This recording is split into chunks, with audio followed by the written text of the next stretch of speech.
Rome didn't always kill its enemies. Sometimes it did something far worse. It kept them alive and made sure the entire world watched. And when Rome captured a queen, it turned her survival into a warning. By the end of this video, you'll see why being spared by an empire could be more terrifying than death. One woman was led through Rome in chains so heavy they had to be held up by servants, chains made of gold. Historians call what happened next mercy, but once you understand why Rome let her live, that word will never sound the same again.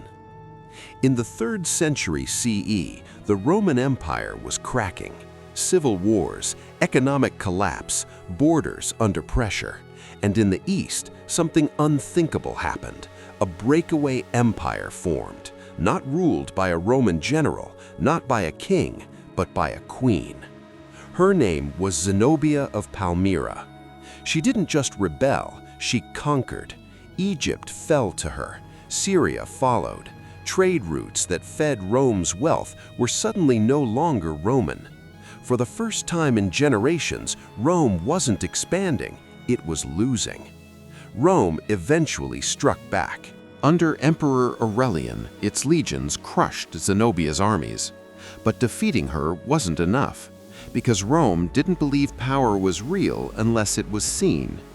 Victory wasn't complete until it was displayed, publicly, symbolically, and permanently. That's where Roman law entered the story, and that law didn't recognize mercy. Under Jus Gentium, the so-called Law of Nations, captured enemies lost their legal identity. The moment a city fell, its people stopped being citizens, allies, or rivals. They became objects. A defeated ruler had no special protection. A captured queen had no voice, no rights, no future of her own. In Roman terms, Zenobia wasn't a person anymore. She was material. And Rome was very good at using material to send messages. Rome didn't hide this system. It celebrated it. Victorious generals were rewarded with a triumph, a massive parade through the heart of the city. Gold flowed through the streets. Captured weapons were piled high. Foreign treasures glittered in the sun. And walking at the front of it all, defeated rulers.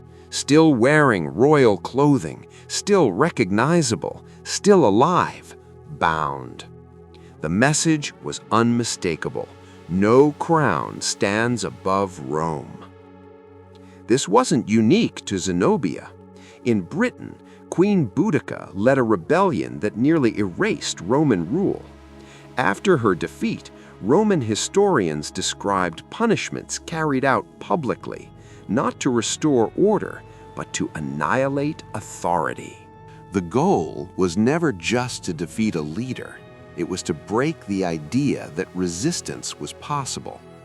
Rome ruled as much through fear as it did through legions. So when Aurelian captured Zenobia, everyone expected the same ending: execution after the triumph. That was tradition. Instead, Aurelian made a different choice. Zenobia was marched through Rome alive, weighed down by golden chains, symbols of her former wealth and power. The crowd didn't cheer, they stared. This wasn't punishment, it was theater. Rome wasn't saying, "Look what we destroyed." It was saying, "Look what we control." Zenobia survived. She was given a villa near Rome. Her children were absorbed into Roman society. Her name faded into history as a footnote. Historians call this mercy. But Rome didn't spare her out of compassion. It spared her so she could be seen, alive, powerless, dependent, a living monument. A reminder that Rome could take everything from you and still decide whether you deserved to breathe. Rome didn't invent this strategy, but it perfected it. Law used to erase humanity, spectacle used to enforce obedience, mercy used as another form of domination. Empires rose and fell. The method survived, Because fear doesn't always come from violence. Sometimes it comes from being spared and knowing exactly why. Here's the lesson history leaves us with. Power isn't just about winning, it's about controlling the story after victory. Mercy can be a tool, not a virtue. And when we admire empires, we should ask who paid the price for that greatness. Because history doesn't just remember what happened, it remembers what power allowed to be remembered.